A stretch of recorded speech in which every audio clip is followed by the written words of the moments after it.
La région Grand Est adoptait en juin dernier le plan régional pour la restauration et l'hébergement scolaire afin de permettre à tous l'accès à l'éducation et à la formation. Parmi les mesures mises en place, l'hébergement en internat à 1 € destiné à l'ensemble des lycéens du secteur public. Pour en parler, M. Georges Lubrano, proviseur du lycée Jean Moulin de Revin dans les Ardennes. À qui est destinée cette mesure ? À quel type d'élèves ? À tous nos élèves.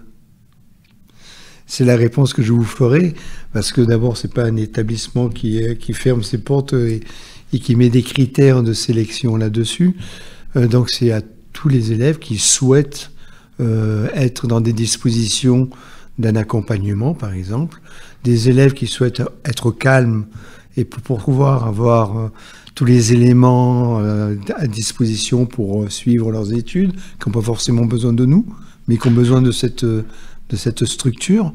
Il y a des élèves qui ont envie de la vie de collectivité, en groupe, ou bien alors de faire des activités qu'ils ne pourraient pas forcément faire à l'extérieur. Concrètement, vous, au niveau du lycée, qu'est-ce que ça a changé ? Écoutez, je vais vous donner 2 chiffres.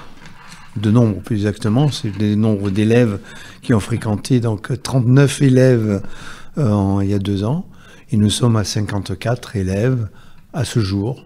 Effectivement, ça a une augmentation des effectifs, avec des effets bien entendu qui sont dus par rapport au cadre de vie qu'on a amélioré, on pourra en reparler, et aussi par rapport à la politique de la région, qui nous permettent d'avoir des jeunes qui n'auraient pas fréquenté ou alors difficilement un établissement avec un internat.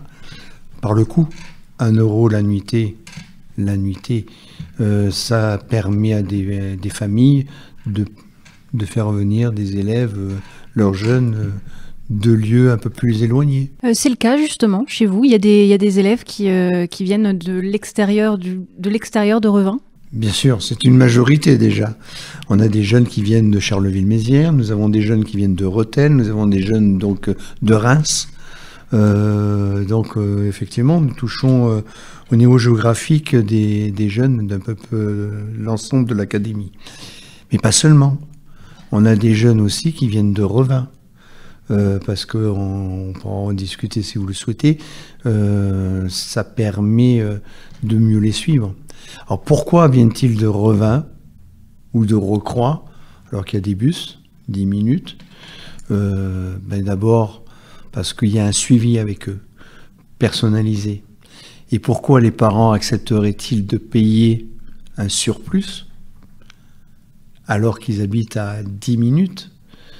Mais non, ils ne le payent pas forcément ce surplus, parce que justement, il y a cette aide qui permet à des jeunes, on sait que l'internat, c'est des jeunes qui en ont besoin. Et donc, la famille est plus à même de venir, d'accepter, que de dire non, ça nous reviendrait trop cher. Et ça permet aux élèves d'avoir un cadre, de se lever tous les matins à la même heure et de ne pas rater le réveil. Quelque part, oui, mais voilà, on est vigilant là-dessus. Il y a des assistants d'éducation qui sont là pour assurer la sécurité, assurer la vie de l'internat, qui leur permettent ils les connaissent, garçons, filles, ils ont donc leur assistant d'éducation et qui permet d'avoir un petit peu ce rythme. Parce que c'est pour ça qu'on a demandé à des élèves de rester. Mais il n'y a pas que le rythme pour éviter certains décrochages. Mais il y a aussi l'encadrement plus scolaire, l'aide aux devoirs, par exemple. Faire en sorte qu'un jeune puisse accéder à la documentation qu'il n'a pas forcément chez lui. CDI. Donc voilà, tout ça, c'est des éléments que si l'internat n'était pas accessible, ne permettrait pas à ces jeunes qui sont en situation de difficulté. Mais il y a d'autres jeunes qui ont besoin d'un soutien et qui ne l'auront pas forcément, ou pas l'envie. Et donc, effectivement, l'équipe d'encadrement est là pour assurer la vie de l'internat, mais aussi pour les aider, les aiguiller au niveau de leur scolarité et de maintenir le cap qu'ils se sont fixés dans leur formation. Merci, Monsieur Lubrano, d'avoir répondu à nos questions. C'était une coproduction des radios associatives avec le soutien de la région Grand Est.